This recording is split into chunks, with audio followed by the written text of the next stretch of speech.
सच में सरकारी नौकरी की तैयारी कर रहे हैं। दोस्तों, ये किताब सिर्फ जीके नहीं बल्कि एक खजाना है। ये वो खजाना है जिसमें हर परीक्षा के लिए बार बार पूछे जाने वाले सवाल छिपे हैं। लेकिन असली सवाल यह है कि आप से सही तरीके से रिवीजन में पढ़ रहे हैं। इस वीडियो में हम रिसेंट हिस्ट्री को ऐसे ऑडियो फॉर्म में समझेंगे।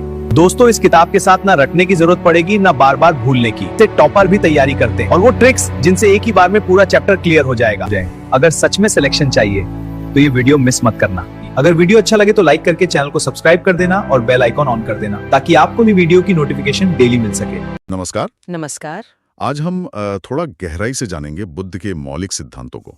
जी। हमारे पास जो ये जानकारी है ये प्राचीन भारत के इतिहास और दर्शन में जो लोग रुचि रखते हैं और खासकर जो छात्र मतलब परीक्षाओं की तैयारी कर रहे हैं उनके लिए ये काफी महत्वपूर्ण है। बिल्कुल। सोचिए जरा, वो 6वीं शताब्दी ईसा पूर्व का भारत, समाज में काफी उथल पुथल थी। हाँ, कर्मकांड बहुत थे। हाँ, कर्मकांडों का प्रभाव बहुत ज्यादा था और वो वर्ण व्यवस्था वो भी काफी कठोर थी। जी।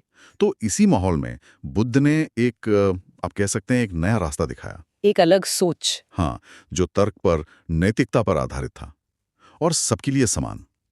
तो चलिए बुद्ध की इन मुख्य शिक्षाओं को थोड़ा समझने की कोशिश करते हैं और देखते हैं कि ये विचार आज भी क्यों प्रासंगिक हैं, मतलब रेलेवेंट है। जी बिल्कुल। तो सबसे पहले बात करते हैं 4 आर्य सत्यों की, है ना? हाँ, 4 नोबल ट्रूथ्स। पहला सत्य है कि जीवन में दुख तो है। दूसरा, इस दुख का कोई कारण है। मूल कारण है तृष्णा या आसक्ति कह सकते हैं। हाँ, इच्छा, तन्हा। तीसरा, कि इस दुख का निवारण मतलब अंत संभव है, जिसे निरोध या निर्वाण कहा गया। बिल्कुल। और चौथा, कि इस निवारण का एक रास्ता है, एक निश्चित मार्ग है, वो है अष्टांगिक मार्ग। हाँ, और यहाँ ये समझना जरूरी है कि दुख का मतलब सिर्फ फिजिकल पेन नहीं है। अच्छा। ये जीवन की हर स्थिति में मतलब एक तरह की अनसैटिस्फैक्टरीनेस है, एक असंतोष, अपूर्णता का भाव है। बुद्ध का ये विश्लेषण जो है वो काफी हद तक एक डॉक्टर जैसा है। डॉक्टर जैसा? कैसे? जैसे डॉक्टर पहले रोग देखता है यानी दुख। अच्छा। फिर रोग का कारण यानी तृष्णा। अच्छा। फिर बताता है कि हाँ, रोग ठीक हो सकता है, इलाज संभव है, वो हुआ निरोध। और फिर इलाज का तरीका बताता है जो है अष्टांगिक मार्ग। अच्छा, हाँ, ये तो काफी लॉजिकल तरीका है समझाने का। जी। और ये अष्टांगिक मार्ग जिसके आपने कहा 8 अंग हैं, ये जीवन जीने का एक पूरा तरीका बताता है। प्रज्ञा यानी सही समझ, विजडम। दूसरा है शील यानी नैतिक आचरण, एथिक्स। और तीसरा है समाधि मतलब मानसिक अनुशासन, मेडिटेशन। प्रज्ञा, शील और समाधि, वीएम। अच्छा, ये याद रखने में आसान रहेगा। हाँ, प्रज्ञा में आते हैं सम्यक दृष्टि और सम्यक संकल्प मतलब सही नजरिया और सही इरादा। ठीक है। शील में है सम्यक वाक, सम्यक कर्म और सम्यक आजीविका यानी सही बोली, सही काम और सही तरीके से रोजगार कमाना। और समाधि के अंदर आते हैं सम्यक प्रयास, सम्यक स्मृति और सम्यक समाधि मतलब सही कोशिश, सही माइंडफुलनेस या सजगता और सही कंसंट्रेशन या एकाग्रता। तो ये 8 अलग-अलग सीढ़ियां हैं, एक के बाद एक। नहीं, यहीं पर बात समझने वाली है। ये सीढ़ियां नहीं है। अच्छा। महत्वपूर्ण ये है कि इन 8 अंगों को एक साथ विकसित करना होता है, साइमल्टेनियसली, किसी क्रम में नहीं कि पहले ये फिर वो। ओ अच्छा, मतलब सब साथ साथ चलेंगे। जी हाँ, और यही बुद्ध का मध्यम मार्ग भी कहलाता है, मिडिल पाथ। मध्यम मार्ग, हाँ, सुना है इसके बारे में। ना तो जरूरत से ज्यादा भोग विलास का जीवन और ना ही शरीर को बहुत ज्यादा कष्ट देने वाली कठोर तपस्या। अच्छा, मतलब दोनों एक्सट्रीम से बचना है। बिल्कुल, ये एक संतुलित, एक बैलेंस्ड और प्रैक्टिकल रास्ता है जीवन जीने का। इन सत्यों और मार्ग के अलावा बुद्ध ने रियलिटी की प्रकृति पर भी कुछ बहुत फंडामेंटल बातें कही, जैसे वो अनित्य वाला सिद्धांत। हाँ, अनित्य, अनिच्च। इसका मतलब है कि सब कुछ बदल रहा है, सब कुछ क्षणभंगुर है, कुछ भी परमानेंट नहीं है। कुछ भी नहीं। कुछ भी नहीं।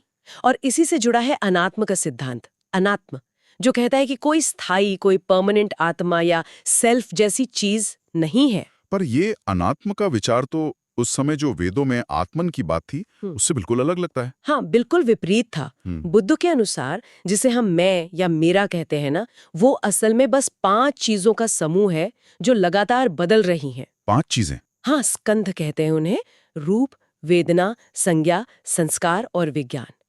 तो ये जो एक स्थायी आत्मा का विचार है, बुद्ध कहते हैं कि यही भ्रम है, यही अहंकार और आसक्ति पैदा करता है और दुख का कारण बनता है। हाँ, अंततः दुख का कारण बनता है।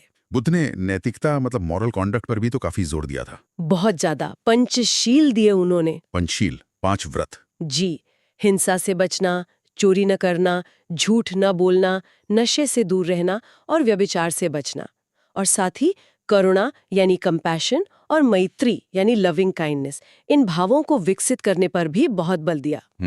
और उनका शायद सबसे क्रांतिकारी कदम था उस समय के वैदिक कर्मकांडों और जन्म पर आधारित वर्ण व्यवस्था को नकारना। हाँ, ये तो बहुत बड़ी बात थी उस समय। उन्होंने साफ कहा, कोई जन्म से ब्राह्मण या अछूत नहीं होता, व्यक्ति कर्म से होता है। कर्म से? जी।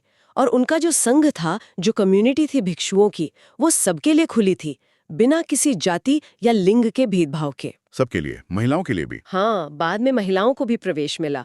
ये उस युग के सामाजिक ढांचे पर एक सीधी चोट थी, आप समझ सकते हैं। हाँ, बिल्कुल। उनका संदेश था अपदीपो भवा, अपना दीपक स्वयं बनो। मतलब अपनी मुक्ति के लिए खुद पर निर्भर रहो, अपने प्रयास पर। अपना दीपक स्वयं बनो, ये बहुत पावरफुल बात है। जी। तो इन सब बातों को अगर याद रखना हो जैसे परीक्षा के लिए, तो वो डॉक्टर वाला उदाहरण शायद काम आ सकता है। हाँ, वो एनोलॉजी अच्छी है कि बुद्ध एक डॉक्टर की तरह हैं, जिन्होंने पहले रोग बताया दुख, फिर कारण बताया तृष्णा, फिर कहा कि इलाज संभव है निरोध या निर्वाण, और फिर 8 दवाइयों वाला पर्चा दिया, यानी अष्टांगिक मार्ग। हाँ, जिसे संतुलित तरीके से लेना है, यानी मध्यम मार्ग से। हाँ, 4 सत्य, 8 मार्ग और मध्यम पथ, ये याद रह सकता है 48M। बिल्कुल। और परीक्षाओं के नजरिए से ये भी जरूरी है कि हम इन शिक्षाओं की आज के समय में रेलेवेंस समझें। हाँ, ये कैसे रेलेवेंट है आज? देखिए, चाहे वो शासन में नैतिकता की बात हो, समाज में टॉलरेंस बढ़ाने की बात हो, या आजकल जैसे सस्टेनेबल लिविंग, पर्यावरण की चिंता है, या फिर पर्सनल लेवल पर तनाव कम करना, स्ट्रेस मैनेजमेंट। जी। बुद्ध के विचार आज भी हमें रास्ता दिखाते हैं। पिछले सालों के प्रश्नों में भी ये पूछा गया है। अच्छा, तो मतलब सिर्फ इतिहास नहीं, आज के लिए भी उपयोगी है। निश्चित रूप से। तो अगर हम संक्षेप में कहें, बुद्ध के दर्शन का जो कोर है वो है 4 आर्य सत्य, अष्टांगिक मार्ग और मध्यम मार्ग। जी। साथ ही अनित्य और अनात्म जैसे सिद्धांत जो रियलिटी को समझने में मदद करते हैं, और नैतिकता पर आधारित जीवन जिसमें पंचशील, करुणा, मैत्री, ये सब आ गए। हाँ, और उन्होंने कर्मकांडों की जगह आत्मज्ञान और सही आचरण को महत्व दिया। बिल्कुल। तो बुद्ध की शिक्षाएं सिर्फ इतिहास का हिस्सा नहीं है, वो आज भी हमें व्यक्तिगत शांति पाने और एक बेहतर समाज बनाने के लिए एक प्रैक्टिकल गाइड देती हैं। ये हमें सोचने पर मजबूर करती हैं कि हम अपनी इच्छाओं को, अपनी डिजायर्स और अटैचमेंट्स को कैसे समझें और उन्हें कैसे मैनेज करें, ताकि वो दुख का नहीं बल्कि मुक्ति का कारण बने।